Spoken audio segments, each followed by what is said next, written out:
غضب شعبي مغاربي حل على وزير العدل عبد اللطيف وهبي الذي اتهم بالمس بشرف المغربيات عندما قال اجوا نديروا للدي ان اي كلمه زاد شيء ذري نقلبوا على باه يبغى المغربي غادي وتابعوا 20 ذري.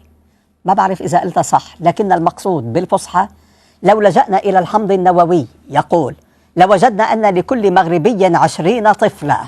المفارقه ان وزير العدل هذا هو الامين العام لحزب يسمى بالاصاله، فهل ترفع أصالة نصري دعوى عليه؟ كلهم اتفقوا على أن لدين حقيقة علمية لا يأتيها الباطل لا من ولا من خلفها. إيوا مزيان نديروا الناس بلدين. كلمة زاجي دري أنت لدين قلبوا على بواه. يبقى المغربي غادي تابعين 20 دري.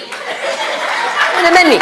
لقد سبق تفلت وزير العدل بهذا الكلام إطلاقه حملة لتشجيع المغاربة على الزنا وليجمله في عقولهم، وصفه بالعلاقة الجنسية الرضائية.